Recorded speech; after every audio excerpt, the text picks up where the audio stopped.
वो खोई हुई यादें। मिहिर एक मध्यम वर्गीय परिवार से था। वह दिल्ली में एक छोटे से फ्लैट में अपने माता पिता के साथ रहता था। मिहिर का जीवन सामान्य था, लेकिन उसका एक राज था जिसे वह सबसे छुपाता था।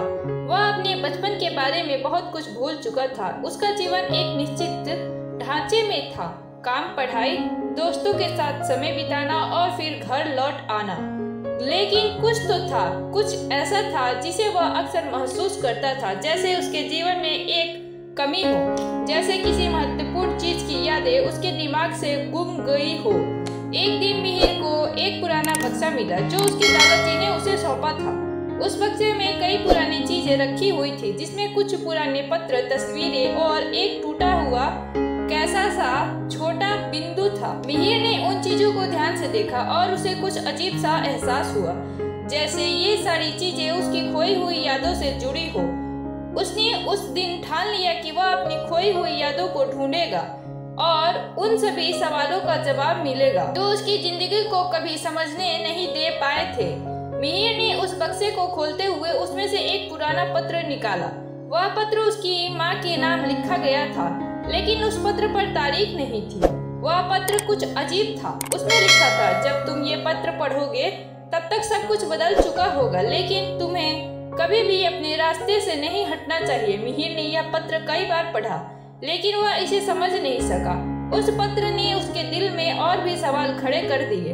मिहिर ने अपनी माँ से पूछा, माँ, ये पत्र किसका है? क्या ये हमारे परिवार से जुड़ा हुआ है?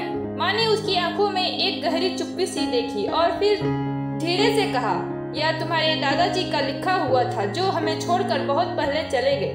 उनकी कहानी बहुत पुरानी है मिहिर, तुम्हें इसके बारे में जानने की जरूरत नहीं है।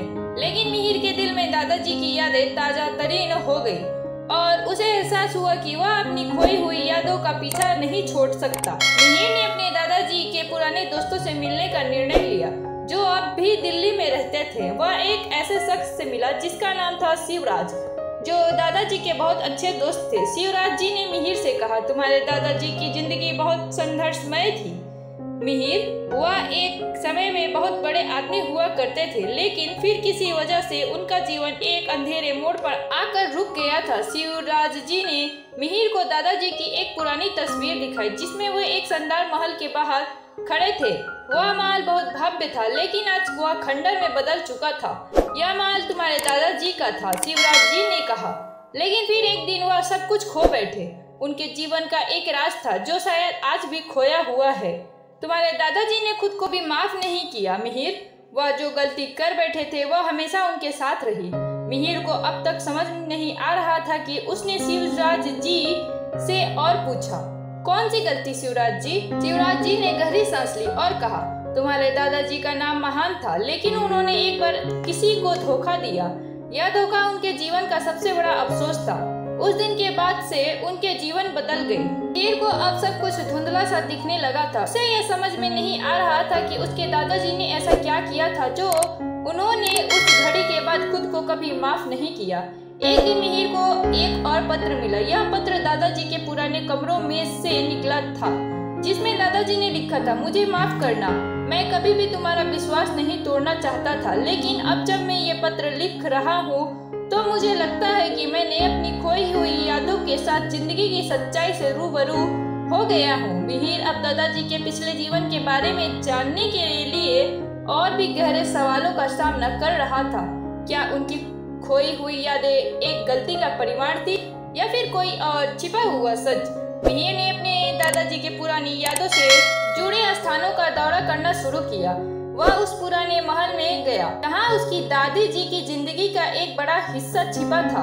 वह महल अब खंडर बन चुका था, लेकिन मिहिर ने वहाँ एक पुराने पुस्तकालय को खोज लिया। वहाँ एक पुरानी डायरी मिली जिसमें उसकी दादी जी के जीवन के कुछ महत्वपूर्ण पल थे। डायरी पढ़ते हुए मिहिर को एहसास हुआ कि दादाजी ने अपने जीवन में एक व्यक्ति से बहुत प्यार किया था, लेकिन उस प्यार को वे कभी खुलकर व्यक्त नहीं कर पाए थे। वह प्यार एक बुरी दुर्घटना का कारण बना और फिर उसके बाद दादाजी का जीवन पूरी तरह बदल गया।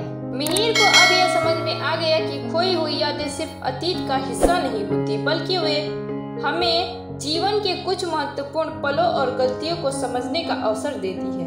मिहिर ने दादाजी की खोई हुई यादों के रहस्यों को समझ लिया और महसूस किया कि यही खोई हुई यादें उन्हें उनके जीवन का सबसे महत्वपूर्ण पाठ सिखा रही थी।